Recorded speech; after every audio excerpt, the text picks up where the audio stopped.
On Global TV News Express, Federal Executive Council meeting on the way as President Tinubu presides. Tinubu world leaders condemn assassination attempt on former U.S. President Donald Trump. In business, Dangote lists refinery shares in March, supplies petrol August. On the foreign scene, opposition candidate Habineza optimistic on polls outcome in Rwanda election. And in sport, Argentina beat Colombia 1-0 to win Copa America. Hello and welcome to all our viewers in Nigeria and around the world to News Express on Global Television, coming to you live from the nation's capital, Abuja. I am Anthony Momodu. President Bola Tinubu is currently presiding over the Federal Executive Council meeting at the Presidential Villa, Abuja.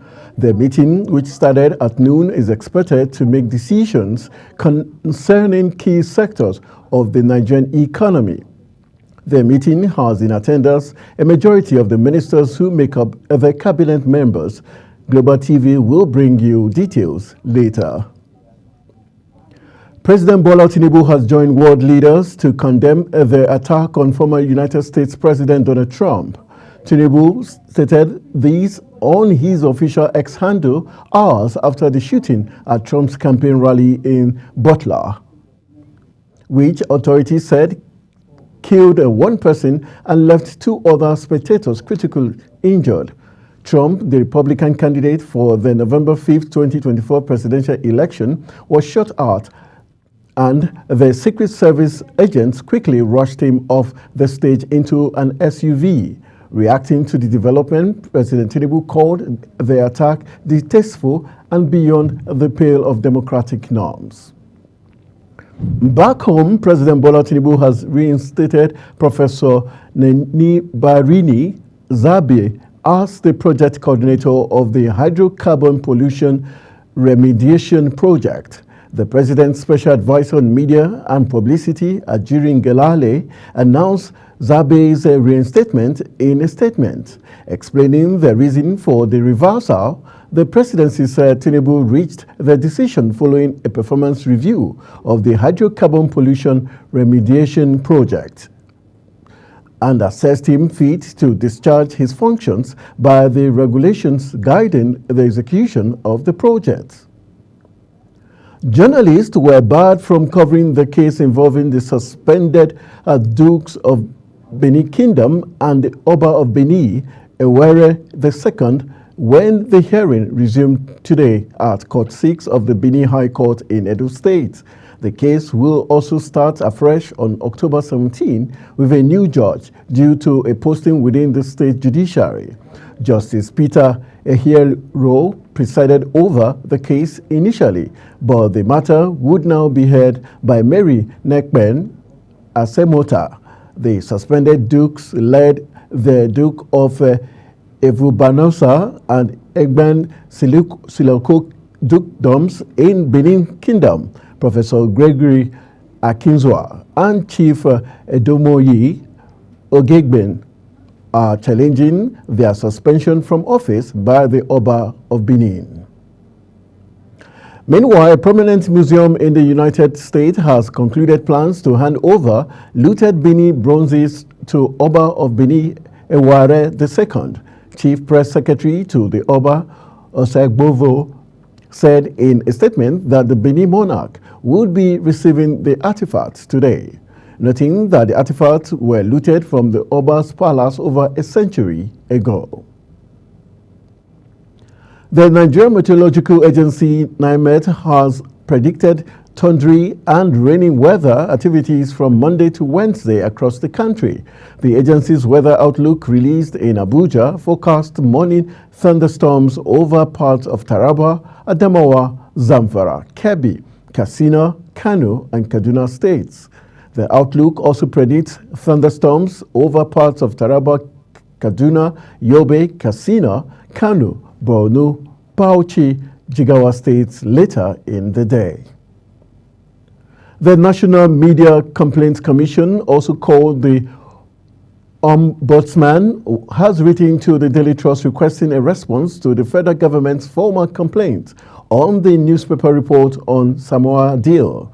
In a letter dated July 12 and signed by Feyi Smith, the interim secretary of the commission, Daily Trust is expected to file a formal response to the complaint filed by the Ministry of Information and National Orientation, which alleged that Daily Trust report on the Samoa deal was fake news published for public incitement.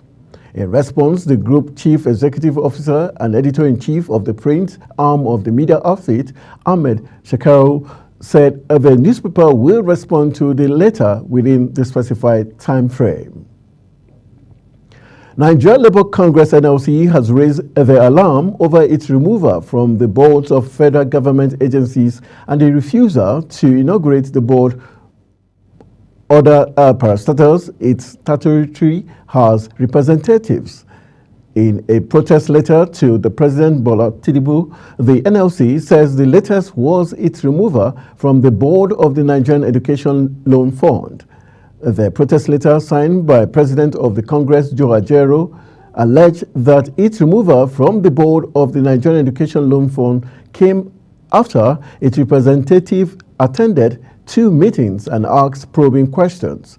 Consequently, an amendment to the act was taken to the National Assembly, delisting NLC within a record time of 2 days or less. The Federal High Court sitting in Lagos has ordered former Minister of Information and Culture Lai Mohammed and the Minister of Information to disclose details of the agreement between the federal government and X, formerly Twitter, to assess whether the agreement complies with the exercise of the Nigerians' human rights online. The judgment was delivered by Justice Nnamdi Dimba following a Freedom of Information suit brought by the Socio-Economic Rights and Accountability Project, SERAP. The Congress of University Academics has called on the federal government to pay outstanding salaries, promotion arrears, and other benefits owed to its members. The union made the call in a communique issued at the end of its second National Executive Council held in Benin. The communique, read by the president of the union, Dr. Ni Sumonu, expressed their concern over the members' unpaid 3.5 months' salaries. You're watching News Express coming to you live from Nigeria's capital, Abuja. We're on Star Times channel 276. Kindly follow us on all social media platforms using @GlobalTVNG and other handles now showing on your screen. When News Express returns, Nigeria's headline inflation rises to 34.19% in June. These and other stories coming right after this break. Do stay with us.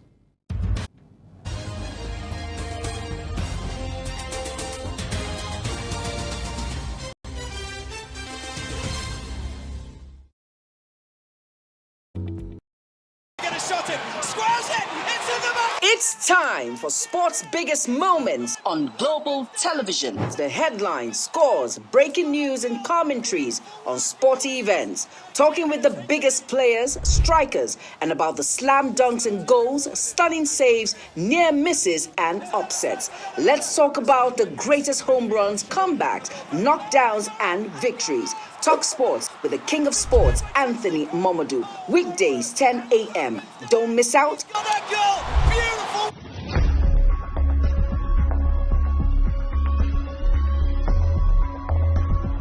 Global TV concept is the emerging, brand that everybody must watch. So I subscribe, and I'm prescribing that we must all be ready to begin to watch Global TV. So keep watching Global TV, especially for updates on agriculture, food, commodities, and without food, there is no great nation. So please watch Global TV because it's going to change your life.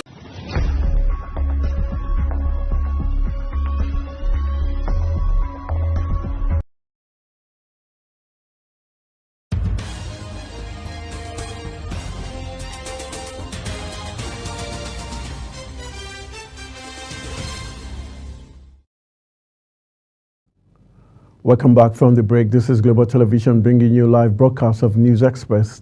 Thank you for staying with us. On the foreign scene, Nepal's Oli was sworn in as Prime Minister after the Communist Party forged a coalition government with center-left Nepali Congress, shifting power in the country's often volatile parliament. Oli, 72, chief of the second largest party in the parliament, the Communist Party of Nepal, unified Marxist-Leninist, returns as Prime Minister for the fourth time. In the Himalayan Republic of about 30 million people, overshadowed by giant neighbors India and China, Oli previously trod a fine balance between the rivals, cordial to both, but reaching out to Beijing to decrease Nepal's dependency on New Delhi. Democratic Green Party of Rwanda presidential candidate Dr. Frank Habineza says he will run the 2024 elections with at least 55% of the votes and secure at least 20 seats in parliamentary elections. Habineza made the remarks after casting his vote in company of his spouse and waited on the different supporters. Rwanda's President Paul Kagame, feared and admired in equal measure, is seeking to extend his 24-year rule in an election analysts say he will win by a landslide. He has dominated every election since becoming president in 2000, with over 90% of the vote. In 2017, he won with a staggering 99% in an election criticized by human rights groups. Kagame, 66, is accused of not allowing any real opposition and ruthlessly targeting his critics, even outside the country. He faces the only two contenders who were authorized to run. Other candidates were barred by the state-run Electoral Commission. Meanwhile, China posted lower than expected growth in the second quarter, with all eyes on how top officials gathering for a key meeting in Beijing might seek to tackle the country's dependent economic malaise. The world's second largest economy is grappling with a real estate debt crisis, weakening consumption, and aging population. The trade tensions with the United States and the European Union, which have sought to limit Beijing's access to sensitive technology, as well as putting up tariffs to protect their markets from cheap, subsidized Chinese goods, are also dragging growth down. Britain's Foreign Secretary David Lammy has reaffirmed his call for ceasefire in the Israel-Hamas war during the second day of talks with Israeli leaders. Isaac Herzog said the more than 100 hostages still in Gaza is in terrible circumstances is real danger for their lives, were the key issue for Israel. Lammy, on his first Middle East trip since his Labour Party's landslide win in the British election, had already called for a halt to hostilities in a meeting with Prime Minister Benjamin Netanyahu. Officials said he also met Palestinian Authority Prime Minister Mohammed Mustafa, with whom he pressed the case for reform to the authority. Russia denied a plea from Siberian shaman for transfer out of a severe psychiatric hospital over 3 years after being confirmed for protesting against President Vladimir Putin, his lawyer said. Alexander Gabshev, 55, was sent to a psychiatric hospital in January 2021 after repeatedly attempting to walk from the native Yakutia in Russia's Far East to Moscow in a bid to exercise Putin from office. His lawyer, Alexei, says a Siberian court refused to soften his treatment and transfer him to a general psychiatric hospital in May, a decision Primorsky Regional Court upheld on Monday. In business, the Nigerian Customs Service Lily Pond Export Command says that 2,488 export containers with duty-paid value of $184.8 million were handled by the command since April and June 2024. The command also said that its payment into the Nigerian Export Supervision Scheme for the period under review stood at 1.2 billion naira.